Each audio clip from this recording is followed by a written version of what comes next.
Good afternoon. In the last part of the memorial address to the Education Commission by Mahatma Phule, we were seeing about the education system, caste system, and how a class belonging to scheduled caste was not allowed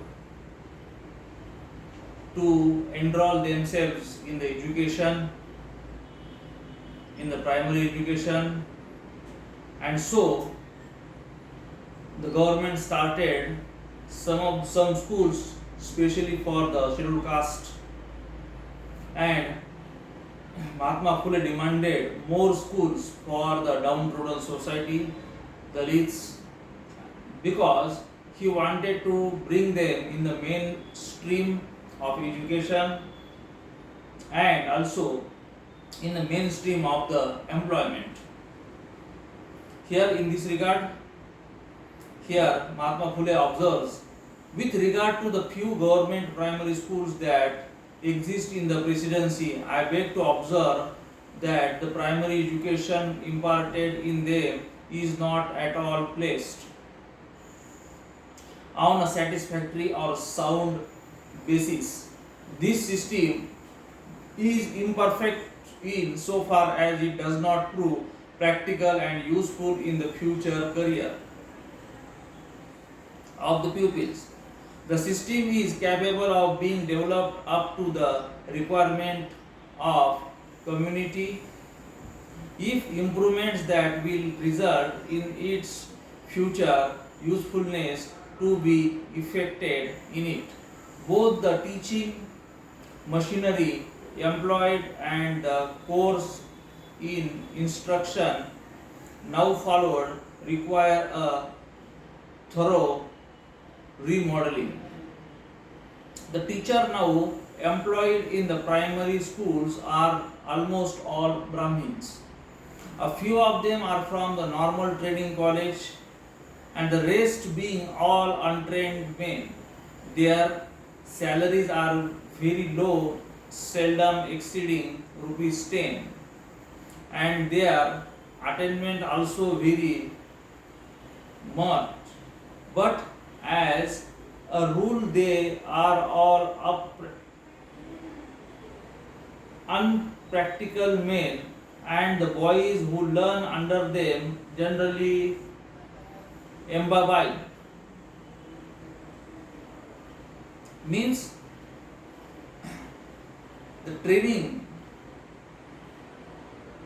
of the teacher. He speaks about the training of the teacher. The teachers recruited in the schools were not well trained. There should be a training that how to teach at school, and if the teachers are not trained, then a good education cannot be imparted to the generations, and so Mahatma Phule speaks about the good training and quality education. Here he speaks about the same. I think teachers for primary school should be trained as far as possible out of cultivating classes who will be able to mix freely with them are understand their wants and wishes much better than a Brahmin teacher who generally holds himself aloof under religious prejudices. This would moreover exercise a more beneficial influence over the masses than teachers of other classes, and who will not feel ashamed to hold the handle of a plough or the carpenter's adze when required, and who will be able to mix themselves readily with the orders or the lower classes of society, the course of training for them ought to include, beside the ordinary subjects, and elementary knowledge of agriculture and sanitation. The untrained teacher should be the untrained teacher should accept when thoroughly efficient be replaced by efficient teachers. To secure a better class of teachers and to improve their position, better salaries should be given. Their salaries should not be less than rupees 12, and in large villages should be at least rupees 15 to 20, associating them in the village polity as auditors of village accounts or registrars of deeds or villages postmaster or stamp vendors would improve their status and thus exerts a beneficial influence. See here, the Mahatma Phule is speaking about the quality of education, and he is also speaking about the training to the teachers, that if the trained teachers are there, then they can give a quality education to the students, and those who are not trained teachers should be replaced by the trained teachers. And at the same time, he appeals to the government that a good amount of salary should be given to the teachers. That is, it should be about minimum about rupees 12 and 15 to 20 rupees from the villagers. Such type of salary should be given to the teachers and those who are trained teachers, and these trained teachers should replace untrained teachers. Over the people along whom they live, the schoolmasters of village schools who pass a large number of boys should also get some special allowance other than their pay as an encouragement to them. The course of instruction should consist of reading, writing, Moody and Balut, and accounts and rudimentary knowledge of general history, general geography, and grammar. Also an elementary knowledge of agriculture and few lessons on moral duties and sanitation. The studies in the village schools might be fewer than those in large villages and towns, but not the less practical in connection with the lessons in agriculture. A small model farm where practical instruction to the pupil can be given would be a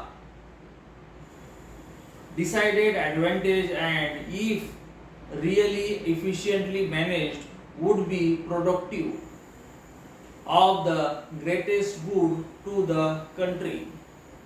The textbook in use both in the primary and Anglo vernacular schools require revisions and recasting, as much as they are not practical or progressive in their scope. Lessons on the technical education and morality, sanitation and agriculture and some useful arts should be introduced among them and in progressive series. The fees of the primary school should be as 1 to 2 annas. Anna was the currency in those days. From the children of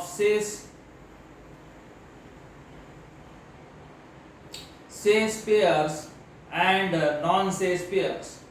The supervising agency over these primary schools is also very defective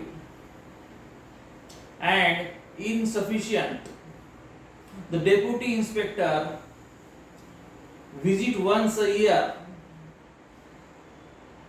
to the school. A year can hardly be of any appreciable benefit. All these schools ought at least to be inspected quarterly, if not of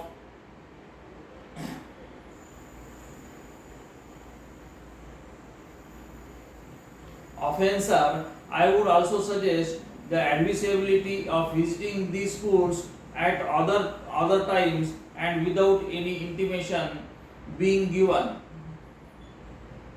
No reliance can be placed on the district or the village officer owing to the multifarious duties developing on them, as they seldom find time to visit them, and when